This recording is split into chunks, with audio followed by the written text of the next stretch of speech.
Jeremias, capítulo 32. Dar-lhes-ei um só coração e um só caminho, para que me temam todos os dias, para seu bem e bem de seus filhos. Versículo 39. Certamente não há obra mais desafiadora do que a educação de filhos. Cada dia, pais e filhos entram em uma sala de aulas imprevisível, repleta de provas e de novos aprendizados. Há dias de aprovação e vitórias, mas há também aqueles de frustração e derrotas. Tem dias em que parece que tudo começa errado, mas no fim percebemos as oportunidades que nos foram dadas para o aperfeiçoamento de nosso caráter, assim como aqueles em que parece estar dando tudo certo, mas não deixam de ser provas a testar a nossa capacidade de reconhecer a mão de Deus em todas as coisas. O desejo constante do Senhor para o seu povo sempre foi o de nos unir num só propósito, num só pensamento, e isto inclui principalmente a educação doméstica. Encarcerado pela acusação de falar o que o rei e o povo não queriam ouvir, Jeremias ainda enfrentou o dilema de seguir uma estranha ordem de Deus. Ele teria de comprar uma propriedade campestre nas imediações de Jerusalém. Ora, para quem pregava que logo toda aquela terra seria invadida, destruída e desabitada, aquela seria uma atitude imprudente e até incoerente diante daqueles que o ouviam. Jeremias deve ter pensado que aquele negócio poderia causar ainda mais a invalidação de sua pregação. Pois como o profeta estaria adquirindo uma propriedade no lugar em que constantemente gritava e clamava violência e destruição? Jeremias capítulo 20, versículo 8. Não fazia sentido algum. Mas o profeta reconhecia a voz de Deus e o que dele procedia, e entendendo que isto era a palavra do Senhor, comprou o campo em Anatote, conforme todos os trâmites legais da época.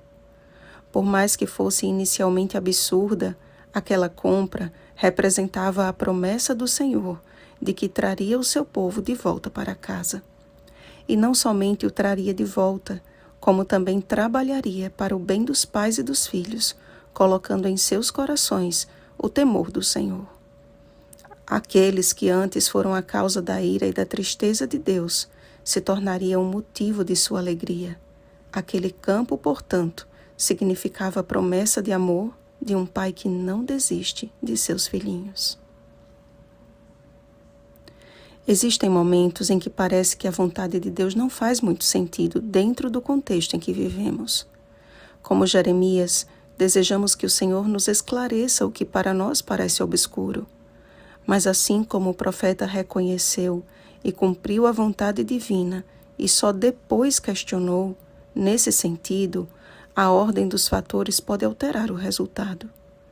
O nosso relacionamento pessoal com Deus define as nossas ações diante dos dilemas da vida.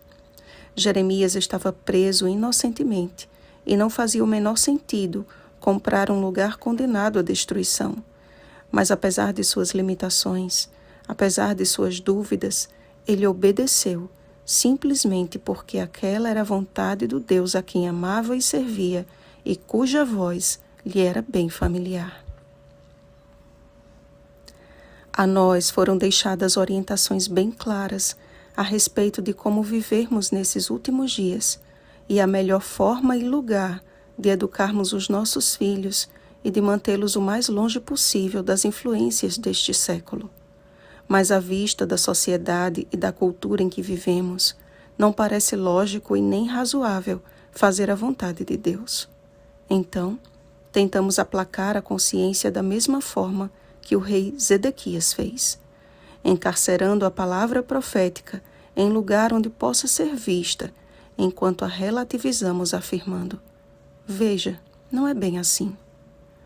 O que acontece conosco é que temos medo de sair de nossa zona de conforto e de sermos ridicularizados, tal qual foi o profeta do Senhor. Meus amados irmãos, tenho percebido a mão de Deus em cada decisão tomada na direção de obedecer à verdade presente. e com um profundo sentimento de gratidão, eu me incluo entre aqueles que clamam de dia e de noite para que a vontade de Deus seja soberana em minha vida, para que eu e minha casa possamos viver os planos de Deus, independentemente da opinião ou da rejeição alheia. Ainda que nós mesmos não compreendamos os propósitos do Senhor, confiando de que cada um deles possui um objetivo, e é este: assim lhes trarei todo o bem que lhes estou prometendo, diz o Senhor. Para o seu bem e bem de seus filhos, crede no Senhor vosso Deus e estareis seguros. Crede nos seus profetas e prosperareis. 2 Crônicas, capítulo 20, versículo 20. Oremos, amados. Pai de amor, o Senhor não deixaria o teu último povo nos últimos instantes desta terra e diante da última grande crise sem orientação profética. A tua palavra diz que o testemunho de Jesus, presente na vida do teu remanescente, é o espírito da profecia. Necessitamos tomar decisões acertadas quanto à nossa vida e o nosso lar, mas o Senhor nos deixou orientações inspiradas quanto a isto. E creio que estamos em tempo de preparo, que possamos reconhecer a tua voz e a tua vontade através da tua palavra e do espírito de profecia e colocá-la em prática pelo poder do teu espírito. Em nome de Jesus. Amém. Vigiemos e oremos. Bom dia, guiados pelo Espírito Santo. Oremos pelo batismo do Espírito Santo. Oremos uns pelos outros. Rosana Garcia Barros.